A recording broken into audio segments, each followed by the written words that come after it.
क्या आपने कभी सोचा है कि जब जब इस संसार में अधर्म अपनी सीमा पार कर जाता है, जब अन्याय इतना बढ़ जाता है कि इंसान को सही और गलत का फर्क ही समझ में नहीं आता, तब आखिर इस सृष्टि को कौन संभालता है?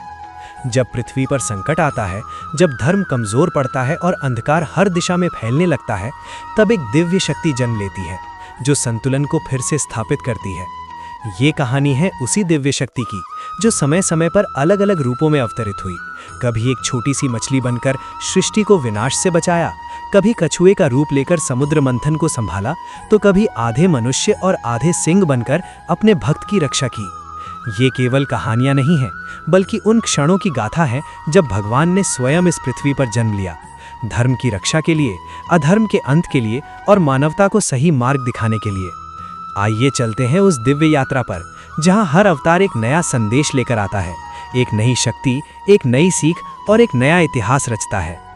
बहुत प्राचीन समय की बात है, जब सृष्टि अपने एक ऐसे दौर से गुजर रही थी जहां धीरे धीरे धर्म कमजोर पड़ रहा था और अधर्म अपने पांव पसार रहा था। उसी समय एक और बड़ा संकट जन्म ले रहा था, एक ऐसा संकट जो पूरी पृथ्वी को अपने अंदर समा लेने वाला था। धरती पर उस समय सत्यव्रत नाम के एक राजा राज्य करते थे, जो अपने न्याय और भक्ति के लिए प्रसिद्ध थे। उनका मन हमेशा भगवान की भक्ति में लगा रहता था, और एक दिन जब वो नदी के किनारे अपने नियम के अनुसार तप और अर्घ्य दे रहे थे, तभी उनके हाथों में एक बहुत छोटी सी मछली आ गई, जो मानो उनसे सहायता की याचना कर रही हो।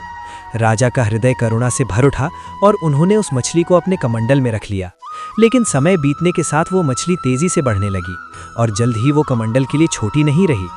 तब राजा ने उसे बड़े पात्र में रखा, फिर तालाब में, फिर नदी में और अंत में समुद्र में छोड़ दिया।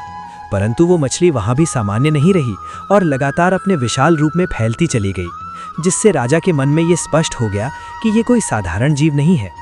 तभी उस विशाल मछली ने अपना दिव्य स्वरूप प्रकट किया और बताया कि वो स्वयं भगवान विष्णु है, जिन्होंने ये रूप इसलिए धारण किया है क्योंकि शीघ्र ही महाप्रलय आने वाला है, और उस प्रलय से केवल वही बच पाएंगे जो समय रहते तैयार होंगे।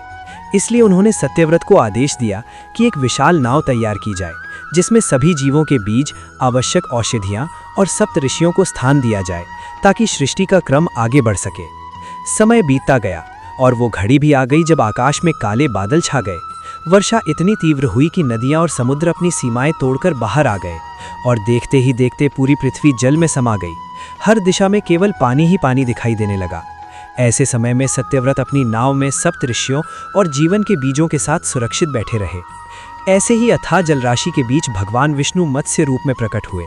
उनके सिर पर एक दिव्य सींग था और सत्यव्रत ने अपनी नाव को सींग से बांध दिया, जिसके बाद भगवान स्वयं उस नाव को सुरक्षित मार्ग पर ले जाने लगे, जिससे प्रलय के बीच भी जीवन की एक आशा बनी रही। इसी दौरान भगवान ने उस दैत्य को खोज निकाला जिसने वेदों को चुरा लिया था, और फिर समुद्र के बीच एक भयंकर युद्ध हुआ, जिसमें अंततः भगवान ने उस दैत्य का वध कर वेदों को पुनः प्राप्त किया, जिससे ज्ञान और सत्य फिर से स्थापित हो सका।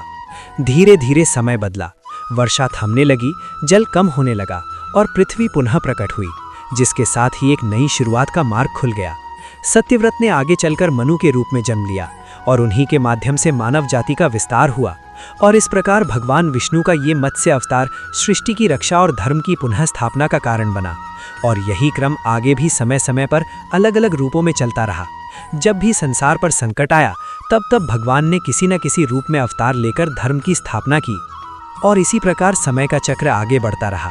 सृष्टि एक बार फिर से संतुलन में आ गई थी, लेकिन अधर्म का अंत कभी स्थायी नहीं होता, और एक बार फिर एक ऐसा दैत्य उत्पन्न हुआ जिसने अपने अहंकार और अत्याचार से तीनों लोकों में भय फैला दिया। उसका नाम था हिरण्यकशिपु। हिरण्यकशिपु ने कठोर तपस्या कर ब्रह्मा जी से ऐसा वरदान प्राप्त किया था कि वो ना किसी मनुष्य से मरेगा, ना किसी पशु से, ना दिन में, ना रात में, ना धरती पर, ना आकाश में, ना किसी अस्त्र से, ना किसी शस्त्र से।